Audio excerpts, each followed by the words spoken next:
Bueno, vamos a hacer el ejemplo de diseño de un mezclador rápido hidráulico tipo vertedero con resalto o canal con vertedero que genera un resalto. Seguimos con nuestras condiciones de un caudal de 30 litros por segundo, una temperatura de 22 grados centígrados y por lo tanto las características del agua.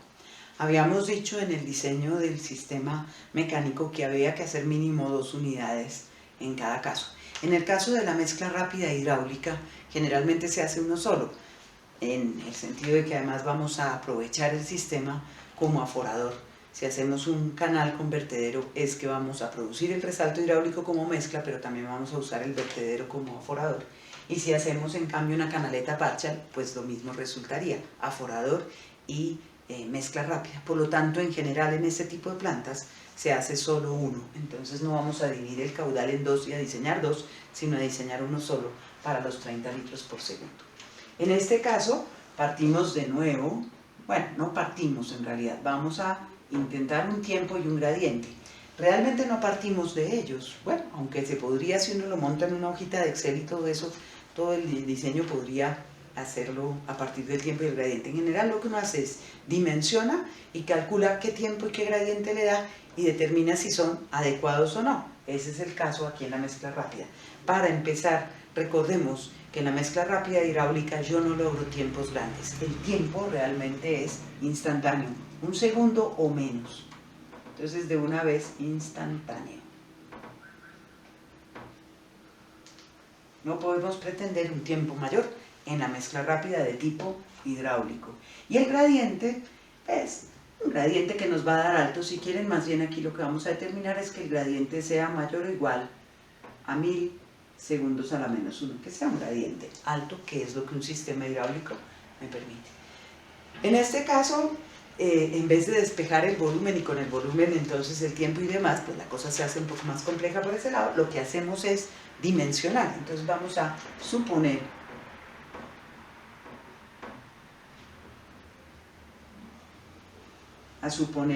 un canal con un determinado ancho. Yo voy a suponer un canal de 80 centímetros de ancho.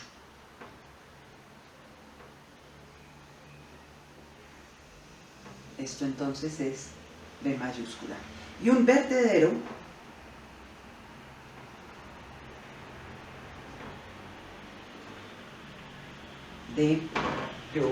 para este caso supuse un vertedero de 60 centímetros de altura.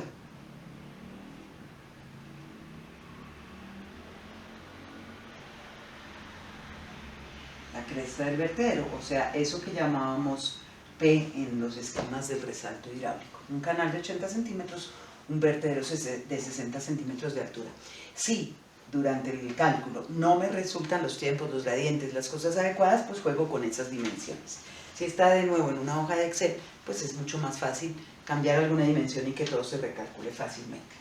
Recordemos, la ecuación del vertedero es, para el vertedero rectangular sin contracciones, 1.84 veces el ancho por la profundidad de la lámina a la 1.5. Si yo tengo un caudal de 0.030 metros cúbicos por segundo, esto será igual a 1.84 por el ancho, 0.80, por la altura de la lámina de agua a la 1.5. Y si ahí despejamos la altura de la lámina para ese caudal, que es el caudal máximo diario con el que estamos diseñando, la altura nos da de 0.075.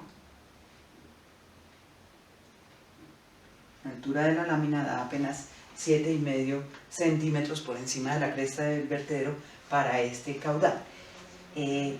Decíamos que la altura del vertedero debe ser mayor o igual al H máximo, a 2 veces H máximo. 2 por 0.075, pues serían apenas 0.15 metros, 15 centímetros, y le estamos dando 60. Claro, este no es el caudal máximo, pues es el máximo diario, pero podría haber un caudal todavía un poco mayor. De todas maneras, para estos 0.15 metros, la altura del vertedero está dando mayor, o sea, está bien diseñado hasta ahora. Bueno, ahora sí, partamos con el diseño.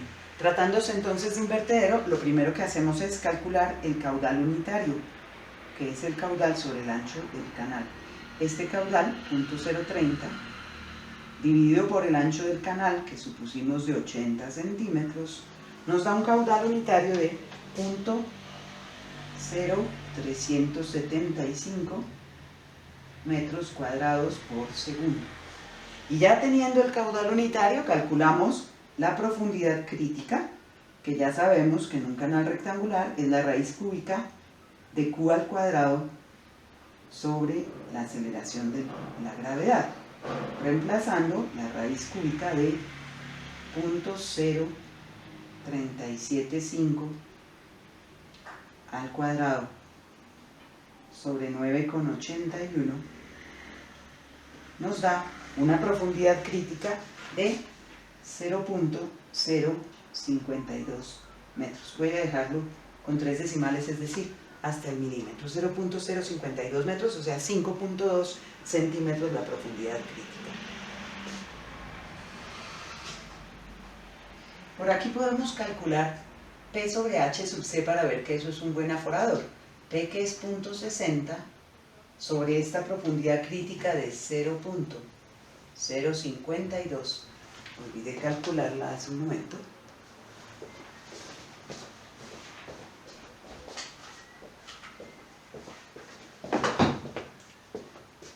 No tenía el resultado, pero ya se los digo, 0.6 dividido por 0.052. Ustedes seguro ya lo calcularon, me da 11.5. Debía ser mayor de 3 para que fuera un buen aforador. Nos está dando un poco grande, lo cual significa que las pérdidas van a ser un poco altas en ese espacio entre el vertedero y donde se forma el resalto. Podríamos cambiar un poco el diseño para lograr que esto sea un poco inferior. Bueno, no lo había calculado, entonces no recalculé tampoco eso. Ya sabiendo eso, podemos calcular con el Y crítico la profundidad supercrítica, el H sub 1, que dice que es raíz de 2 por el Y crítico sobre 1.06 más la raíz de P sobre H sub C más 1.5. Y si aquí reemplazamos raíz de 2 por el Y crítico 0.052 sobre 1.06 más la raíz de 11.5 más 1.5, nos resulta la profundidad supercrítica 0.016 metros, o sea, 1.6 centímetros, lo cual es lógico, debe ser menor que la crítica, ¿cierto? La crítica es intermedia entre la supercrítica y la subcrítica. Si esta nos dio 5 centímetros y esta 1.6, pues aparentemente está bien. Calculado el H sub 1, podemos calcular la velocidad supercrítica, que sería simplemente el caudal unitario sobre ese H sub 1, o el caudal total sobre B por H sub 1. Caudal unitario 0.0375 sobre la profundidad que acabamos de calcular, 0.016. Esa velocidad, guardando todos los decimales, la tengo yo, me da 2.36 metros por segundo. Esa es la velocidad supercrítica, la más alta de todas las velocidades. Y con la velocidad puedo calcular el número de Froude en la sección supercrítica, que sería la velocidad sobre la raíz de la aceleración de la gravedad por la profundidad. Entonces tenemos la velocidad de 2.36 metros por segundo sobre la raíz de 9,81 metros por segundo cuadrado por la profundidad 0.016 metros, y entonces esto nos da a dimensionar, y el número de Froude resulta en este caso 5.97, lo cual está bien. El resalto debe ser un resalto estable, el número de Froude debe estar entre 4,5 y 9 para que sea un resalto estable. Ok, número de Froude correcto. Luego podemos calcular, ya teniendo el número de Froude, la profundidad subcrítica, la conjugada, que sería H1 sobre 2 por la raíz de 1, ¿cierto? 1 más 8 veces el número de Froude en la sección 1 al cuadrado, todo menos 1. Reemplazando 0.016, profundidad supercrítica, sobre 2 por la raíz de 1 más 8 por 597 al cuadrado menos 1. Entonces la profundidad subcrítica resulta ser 0.127 metros, 12 centímetros, casi 13 centímetros. Otra vez, lógico. La menor de todas, la supercrítica, 1.6 centímetros. Intermedia, la crítica, 5.2 centímetros. Y la mayor, la subcrítica, 12.7 centímetros. Con H2 podemos calcular la velocidad en la subcrítica, en el punto 2, que sería Q minúscula sobre H2, caudal unitario, 0.0375 sobre punto 127, y eso nos da la velocidad subcrítica de punto 295 metros por segundo. También lógico, la velocidad supercrítica es la mayor, 2.36, esta debe ser pequeña, 0.295, que es cuando ya el flujo se ha suavizado. Ya teniendo las dos velocidades, podemos calcular la velocidad media, que sería la 1 más la 2 sobre 2, el promedio simplemente. La velocidad supercrítica 2.36 más la subcrítica 0.295 dividido por 2, y esta velocidad media o velocidad promedio nos da 1.328 metros por segundo. Ya tenemos la velocidad media. Nos falta la longitud del resalto y las pérdidas. La longitud del resalto, de acuerdo con las fórmulas, con Bélanger, es 6 veces H2 menos H1, o sea, 6 veces 0.127, que es H2, menos 0.016, que es H1. Este resalto nos da una longitud pequeña de 0.666 metros. Y por último, las pérdidas, que de acuerdo con Smetana tal vez, o este es Smetana y este es Bélanger, ya no me acuerdo, pero H2 menos H1 al cubo sobre 4 veces H1 por H2. Entonces tenemos 0.127 menos 0.016 todo al cubo sobre 4 por 0.016 y por 0.127, y esto resulta en unas pérdidas pequeñitas, 0.168 metros.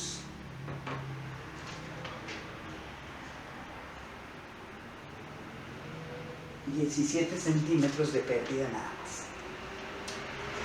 Ya con la velocidad, la longitud y las pérdidas, entonces podemos calcular, nos toca volvernos por aquí.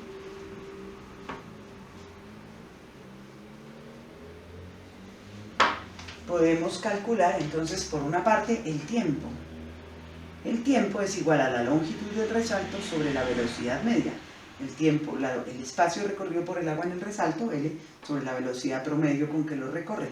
Esta longitud, 0.666 metros, sobre una velocidad promedio de 1.328 metros por segundo, nos da un tiempo de 0.5 segundos, o sea, un tiempo instantáneo, efectivamente. Y el gradiente, si recordamos, pues es la raíz del peso específico por las pérdidas sobre la viscosidad por el tiempo. Entonces, si lo reemplazamos,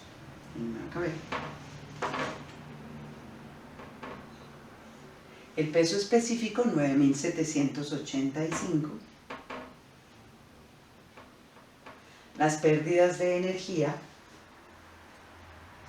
0.168, La viscosidad dinámica, 0.955 por 10 a la menos 3, y el tiempo en segundos, 0.5, nos da como resultado un gradiente de 1853 segundos a la menos 1. Este valor es bastante variable si redondeamos, pero claro que si hacemos esto en una hoja de Excel, pues nos va a dar el valor más exacto, pero puede darnos 1840 y tanto, 1860 y algo, en todos los casos está bien. Es un gradiente muy superior a 1000 y está por debajo incluso de los 2000 que dice raster. Eso con respecto al gradiente. Está diseñado, ¿qué faltaría? Simplemente el esquema final, es decir, calcular de todas maneras la longitud mínima que tiene que tener, el canal de aproximación, es decir, acabar de completar el diseño haciendo un esquemita. Voy a pintarlo aquí. Si este es el fondo del canal, entonces por aquí tenemos el vertedero, ¿cierto? La lámina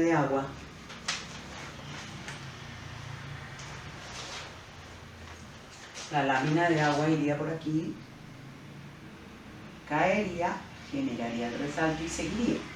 En el punto donde se acaba el resalto, le haríamos el escaloncito sugerido. Ese escaloncito, aquí tan pequeño, sería H2 sextos, ¿cierto? Luego, ¿cuál sería la longitud de aquí para acá? Decíamos que alrededor de 20 veces H. ¿Cuánto fue que nos dio H? H, que era la altura despejada del caudal, de la ecuación del caudal, H nos dio 0.075. Eso da entonces 1,50 metros. O sea, la longitud mínima del canal de aproximación, 1,50 metros. ¿A qué distancia debería estar el punto de medida de la regleta para el caudal?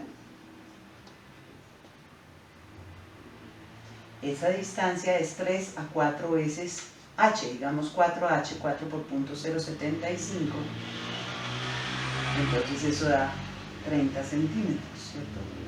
2 por punto 0,75 daba 15, pero eso da 30 centímetros. A esa distancia debería estar la regleta de medida.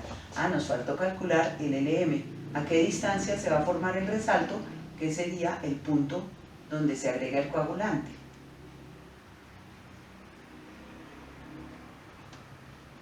¿Cierto? Ahorita lo calculamos. Y estos serían los 0.666 metros que nos dio la longitud del resalto, ¿cierto?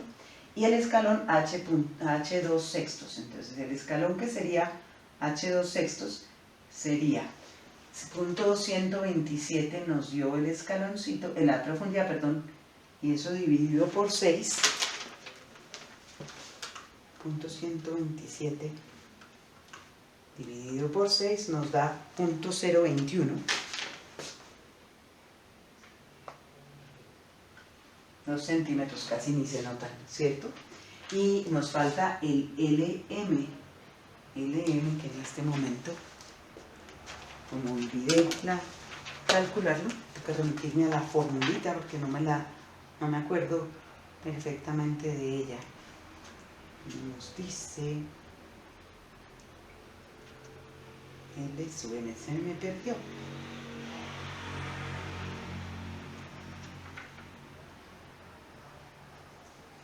No, creo que no la tengo aquí. Bueno, esas se las quedo debiendo, ustedes la pueden calcular. Estaba en función de la altura del vertedero, ¿cierto? En este momento no la tengo a la mano. Entonces, bueno, ustedes calculen L sub M y ya saben dónde está. Listo. Con eso tenemos un ejemplo de diseño de un sistema hidráulico de mezcla rápida tipo canal con vertedero.